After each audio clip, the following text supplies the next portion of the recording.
जय श्री कृष्ण दोस्तों, आज हम आपको सुनाने जा रहे हैं अमावस्या और पूर्णिमा, दो बहनों की कथा।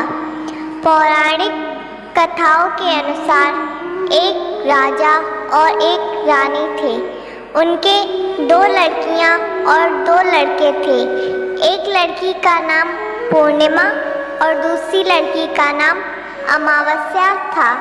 पूर्णिमा घर का सारा काम करती और भगवान की पूजा पाठ किया करती और गाय की सेवा भी करती थी। लेकिन अमावस्या ना तो घर का काम करती और ना ही भगवान का पूजा पाठ और ना ही गौ माता की सेवा करती थी। फिर भी राजा और रानी अपने दोनों बेटों और अमावस्या को बहुत प्यार करते थे, लेकिन पूर्णिमा से नफरत करते थे। राजा के दोनों लड़के और लड़कियां धीरे धीरे बड़े हो गए। राजा ने दोनों लड़कों का विवाह करवा दिया। इसके बाद रानी ने कहा कि दोनों लड़कियां भी विवाह के योग्य हो गई हैं, तो इनके लिए भी कहीं पर जाकर रिश्ता तय करके विवाह करवा दो। लेकिन अमावस्या का विवाह किसी बड़े घर में करना और पूर्णिमा को किसी गरीब घर में देना, क्योंकि पूर्णिमा को घर का काम करना और भगवान की पूजा पाठ करना और गाय की सेवा करना यही पसंद है। अब रानी ने राजा को दोनों बहनों का रिश्ता तय करने के लिए भेजा, तो राजा अपने पड़ोसी राज्य के राजकुमार से अमावस्या की शादी का रिश्ता तय कर देते हैं और उसी गांव में एक गरीब लड़के से पूर्णिमा की शादी का रिश्ता तय कर देते हैं। राजा अपनी पत्नी को दोनों बहनों की शादी के रिश्ते के बारे में बताते हैं, तो रानी अब सोचती है कि पूर्णिमा की भगवान कैसे मदद करते हैं, क्योंकि यह पूजा पाठ बहुत करती है और गाय की सेवा भी करती है। लेकिन पूर्णिमा के भाई और भौजाई पूर्णिमा से बहुत प्यार करते थे, क्योंकि पूर्णिमा उनका घर के काम में हाथ बटाती थी और अमावस्या उन पर अपना रोब जमाती थी। राजा इसके कुछ दिनों बाद ही उनका विवाह करवा देते हैं और जब राजा और रानी उन दोनों लड़कियों की विदाई करते हैं, तब अमावस्या को विदाई के समय बहुत सारी धन दौलत देते हैं और पूर्णिमा को कुछ भी नहीं देते। इसके बाद दोनों बहनें अपने अपने ससुराल चली गईं। अब एक दिन अमावस्या ने अपने घर शिव चर्चा रखी, जिसमें उसने पूरे गांव वालों को अपने घर बुलाया, लेकिन पूर्णिमा को नहीं। जब गांव की औरतें अमावस्या के यहाँ जा रही थी, तब पूर्णिमा अपने दरवाजे के बाहर बैठी हुई थी, तो उन औरतों ने पूर्णिमा से कहा कि तुम्हारी बहन के यहाँ शिव चर्चा है, तुम नहीं चलोगी क्या? पूर्णिमा ने कहा, मुझे तो बुलाया ही नहीं, मैं कैसे चल सकती हूँ? औरतों ने कहा, बुलाया नहीं तो क्या हुआ, वहाँ तो भगवान शिव की चर्चा है, तुम चलो हमारे साथ। पूर्णिमा उन औरतों की बात मानकर उनके साथ चली जाती है। जब अमावस्या की नज़र पूर्णिमा पर पड़ी, तो अमावस्या ने गुस्से में आकर पूर्णिमा से कहा कि तू यहाँ कैसे चली आई? तुम्हें तो मैंने बुलाया ही नहीं। खैर कोई बात नहीं, तुम आ ही गई हो तो चुपचाप बैठे रहना और इधर उधर मत घूमना। इस तरह से अमावस्या ने पूर्णिमा की गरीबी का मजाक उड़ाया। अमावस्या की यह बातें सुनकर पूर्णिमा की आंखों में आंसुओं की धारा बहने लगी और भगवान शिव से हाथ जोड़कर पूर्णिमा मन ही मन विनती करने लगी, हे भगवान, क्या पूजा पाठ करना, घर का काम करना और गौ माता की सेवा करना यह गलत है? आखिर मेरा कसूर क्या है? आप कब कृपा करेंगे मुझ पर?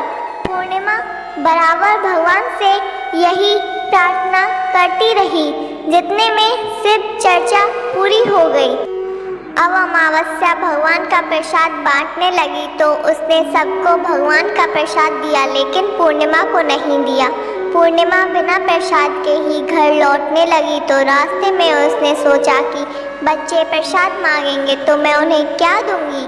उसने सोचा कि मैं अपने मायके अपने भाई और भौजाई के यहाँ जाऊंगी और वहाँ से बच्चों के लिए कुछ लेकर आऊंगी। ऐसा सोचते हुए वह अपने घर आ गई। उसने अपने पति और बच्चों से कहा कि मैं अपने मायके जा रही हूँ। उन्होंने कहा ठीक है और पूर्णिमा मायके के लिए रवाना हो गई। चलते चलते एक चबूतरा आया जिस पर तुलसी का पौधा लगा हुआ था और उस चबूतरे पर एक बूढ़ी औरत बैठी हुई थी। वह कोई और नहीं, साक्षात तुलसी माँ थी। उस बूढ़ी औरत ने पूर्णिमा से कहा, बेटी तुम कौन हो और कहाँ जा रही हो? तो पूर्णिमा ने अपना परिचय दिया। तो उस बूढ़ी औरत ने पूर्णिमा से कहा, यह तुलसी का पौधा सूख रहा है, इसमें थोड़ा पानी डाल दो और इस चबूतरे की साफ सफाई कर दो जिससे मुझे थोड़ी ठंडक मिलेगी। पूर्णिमा ने कहा ठीक है माँ जी।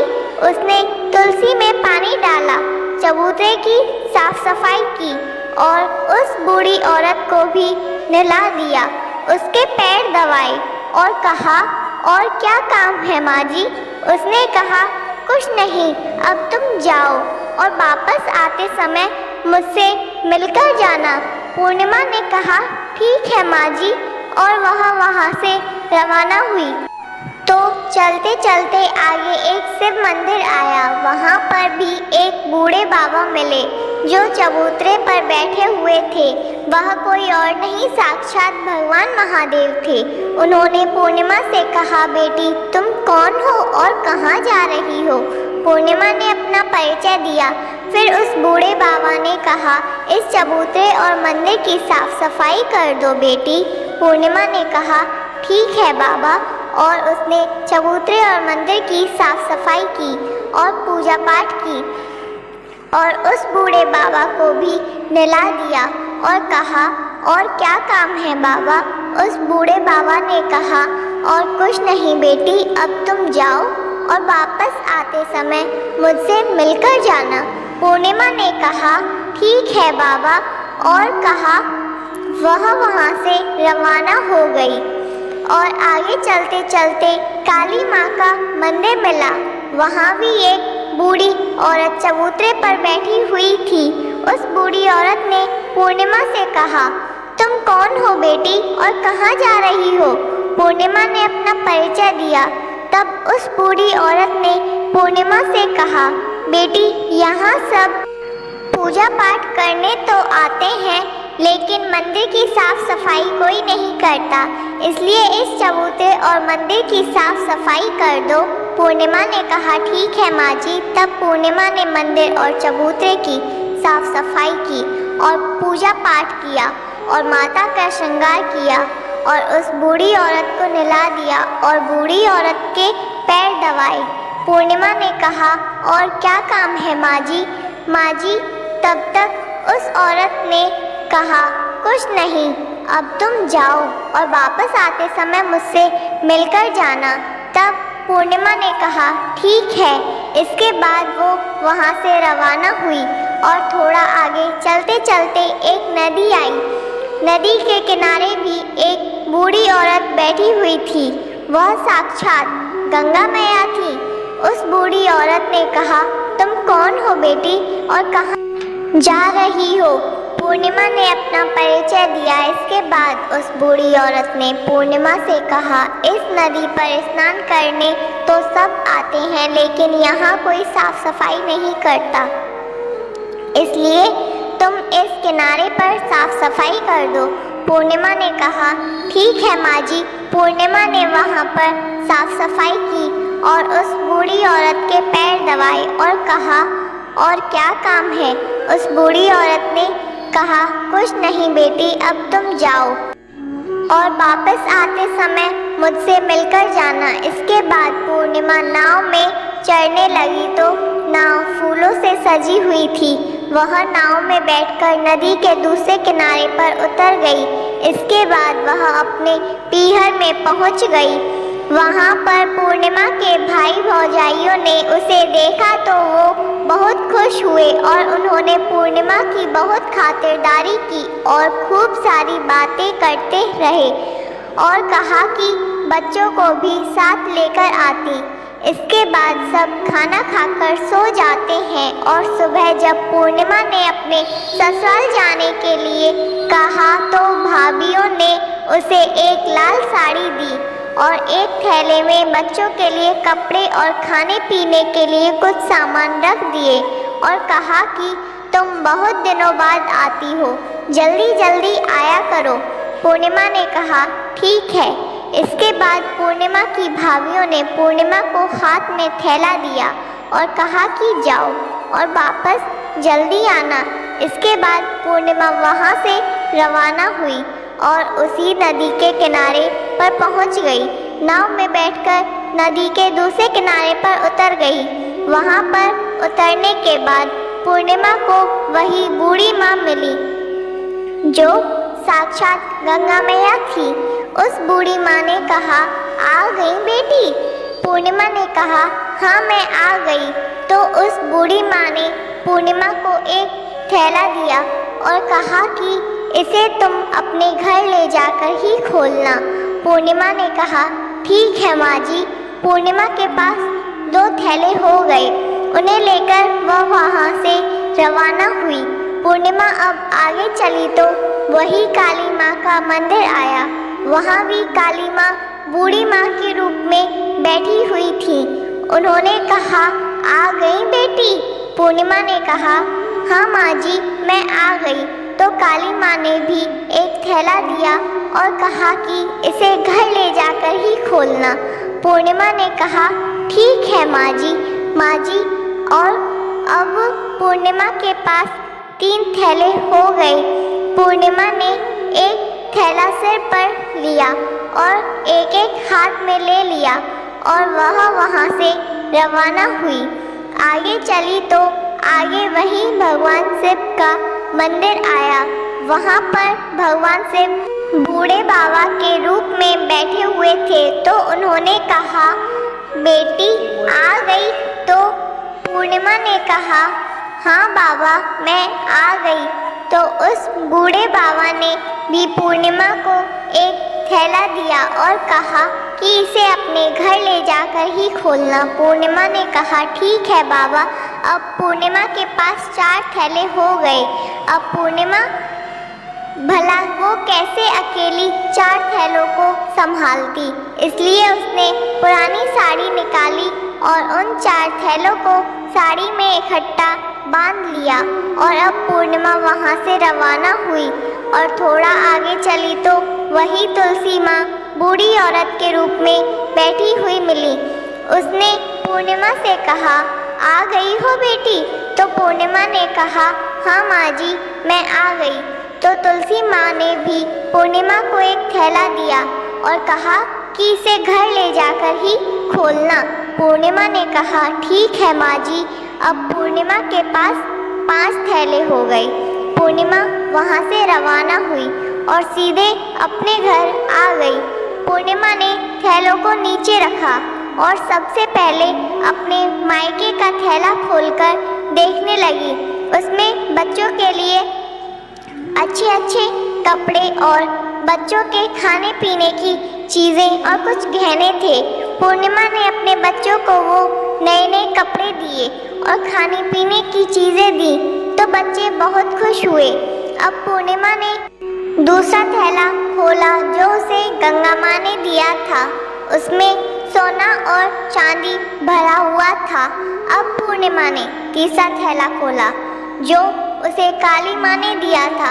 उसमें 16 श्रृंगार का सामान भरा हुआ था।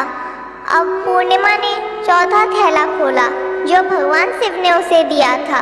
उसमें धन संपत्ति और वो सारी खुशियाँ भरी हुई थी। अब पूर्णिमा ने 5वां थैला खोला जो उसे तुलसी माँ ने दिया था। उसमें चावल दाल और 7 प्रकार का धान भरा हुआ था। अब पूर्णिमा के घर में किसी भी चीज़ की कमी नहीं रही थी और उसका घर धन धान्य से परिपूर्ण हो गया था। अब पूर्णिमा और उसका परिवार खुशी खुशी रहने लगा। पूर्णिमा के मन में विचार आया कि क्यों ना मैं भी अपने घर शिव चर्चा कराऊं और शिव चर्चा का कार्यक्रम रखा। पूर्णिमा ने गांव से सभी को बुलाया और अपनी बहन के घर भी गई अपनी बहन को बुलाने के लिए। अब अमावस्या अपनी बहन के घर शिव चर्चा में आई तो उसने देखा कि पूर्णिमा के घर में किसी भी चीज़ की कमी नहीं है। इतनी धन दौलत देखकर अमावस्या आश्चर्यचकित रह गई और उसने पूर्णिमा से कहा कि तुम्हारे घर में इतनी धन दौलत कैसे आई। पूर्णिमा ने कहा, देखो बहन, तुमने शिव चर्चा रखी और उसमें मुझे नहीं बुलाया, तो भी मैं बिन बुलाए तुम्हारे घर आ गई और तुमने भगवान का प्रसाद तक मुझे नहीं दिया और तुमने मेरी गरीबी का मजाक भी उड़ाया। उसके बाद जब अपने घर जा रही थी तो रास्ते में मेरे मन में विचार आया कि घर पर बच्चे जब प्रसाद मांगेंगे तो मैं उन्हें क्या कहूँगी। इसलिए मैंने सोचा कि मैं अपने मायके जाऊँगी और मैं वही मायके से कुछ घर के लिए ले आऊँगी। वह सब अमावस्या को बता दिया तो अमावस्या ने पूर्णिमा से कहा, तुम भी मुझे प्रसाद मत दो और मुझे डांटो। लेकिन पूर्णिमा ने कहा कि यह तो भगवान का प्रसाद है, मैं तो सबको दूंगी और तुम्हें भी दूंगी। फिर भी अमावस्या ने प्रसाद भी नहीं लिया और वह सीधे अपने घर चली गई। घर जाकर अपने बच्चों से कहकर वह अपने मायके जाने के लिए रवाना हो गई। चलते चलते रास्ते में वही तुलसी माँ मिली जो चबूतरे पर बूढ़ी माँ का रूप धारण करके बैठी हुई थी। उस बूढ़ी माँ ने अमावस्या से कहा, बेटी तुम कौन हो और कहाँ जा रही हो। वह तुलसी का पौधा सूख रहा है, इसमें थोड़ा सा पानी डाल दो और इस चबूतरे की साफ सफाई कर दो। इस पर अमावस्या ने कहा, ए बुढ़िया, तुझे दिखाई नहीं देता मैंने कितनी महंगी साड़ी पहन रखी है, यह गंदी हो जाएगी। ऐसा कहकर वह आगे चली तो भगवान शिव उसे मिले। उन्होंने भी उसको कुछ काम बताए तो अमावस्या ने उन्हें भी ऐसा ही कह दिया। उसके बाद आगे चली गई तो काली माँ मिली। काली माँ को भी उसने ऐसा ही कह दिया। उसके बाद आगे चली तो गंगा मैया मिली। गंगा मैया से भी वह ऐसे ही कहकर चली गई। इसके बाद वह नाव में बैठने लगी तो नाव में फूलों की जगह कांटे थे जो उसके पैरों में चुभ गए और वह दूसरे किनारे पर उतरकर अपने मायके चली गई। जब वहाँ उसकी भौजाइयों ने देखा तो वे आपस में धीरे से बोली, काम की न काज की, 2.5 सेर अनाज की, ये बला कहाँ से आ गई। अब आ ही गई है तो ठीक है। पूर्णिमा तो अपने काम में हाथ बटाती थी, यह कोई काम तो करेगी नहीं। अब उन्होंने खाना बनाया और खाकर सो गए। अमावस्या सुबह उठी और अपने भौजाइयों से कहा कि मैं अपने ससुराल जा रही हूँ। तो उन्होंने कहा, ठीक है जाओ। अमावस्या बोली, पूर्णिमा को तो तुमने एक थैला दिया था और मुझे कुछ नहीं दोगी क्या। भौजाइयों ने कहा, तुम घर जाओ, थैला तुम्हारे घर पहुँच जाएगा। फिर वह वहाँ से रवाना हुई और नदी के किनारे आकर नाव में बैठकर दूसरे किनारे पहुंची। वहां गंगा मैया बूढ़ी माँ का रूप धारण करके बैठी हुई थी। बूढ़ी माँ ने कहा, आ गई हो बेटी। तो उसने कहा, हाँ आ गई। अमावस्या ने कहा, तुमने पूर्णिमा को एक थैला दिया था और मुझे नहीं दोगी क्या। बूढ़ी माँ ने कहा, तुम अपने घर जाओ, थैला तुम्हारे घर पहुंच जाएगा। इसके बाद काली माँ ने भी ऐसे ही कह दिया। भगवान शिव और तुलसी माँ ने भी ऐसे ही कह दिया। इसके बाद जब वह अपने घर पहुंची तो आंगन में 5 थैले रखे हुए थे। अमावस्या ने अपने मन में सोचा कि आज तो मैं निहाल हो गई। उसने जल्दी जल्दी से सभी थैलों को खोला तो उसमें किसी में मिट्टी, किसी में पत्थर, किसी में कंकड़ तो किसी में कोयला, सांप, बिच्छू भरे हुए थे। यह सब देखकर उसने अपना सिर पकड़ लिया। कहने लगी, हे भगवान, मुझे मायके में ही कुछ नहीं मिला और इन थैलों में भी कुछ नहीं मिला। इसके बाद अमावस्या दौड़ती हुई अपनी बहन पूर्णिमा के घर जाती है और पूर्णिमा से कहती है, तुझे तो इतना सब कुछ मिला और मुझे कुछ नहीं मिला, आखिर क्यों? पूर्णिमा ने कहा कि मैं जब अपने मायके जाती हूँ तो अपनी भौजाइयों के साथ मिलकर काम करती हूँ और तुमने कभी उनकी इज्जत नहीं की है, इसलिए तुम्हें वो भला क्या देती। और इसके बाद तुमने गंगा माँ को ठुकरा दिया, काली माँ को भी ठुकरा दिया, भगवान शिव और तुलसी माँ को भी ठुकरा दिया, इसलिए उन्होंने भी तुम्हें कुछ नहीं दिया। अमावस्या बोली, बहन मुझे माफ़ कर दो, मैंने सदा तुम पर अत्याचार किए हैं, मुझे कुछ नहीं मिला तो कोई बात नहीं, मैं भगवान की भक्ति करके सब कुछ प्राप्त कर लूँगी, मुझे इसका रहस्य बताओ। तो पूर्णिमा ने कहा, तुम 3 दिन सूत्र का ज्ञान ले लो, पहले सूत्र में दया मांगना और दूसरे सूत्र में चर्चा करना, तीसरे सूत्र में 108 बार ओम नमः शिवाय का जाप करना। बहन भगवान ने जो 3 सूत्र दिए हैं इनको अपने हृदय में बसा लेना। मैंने सच्चे मन से भगवान की पूजा पाठ की, इसलिए मेरे पास कुछ नहीं था, फिर भी भगवान ने मुझे सब कुछ दिया और तुम्हारे पास जो सब कुछ था वो भी खत्म हो गया। इसके बाद अमावस्या अपने घर गई और भगवान की पूजा पाठ करने लगी और भगवान शिव से माफ़ी मांगने लगी और गौ माँ की सेवा करने लगी, दूसरों की मदद की।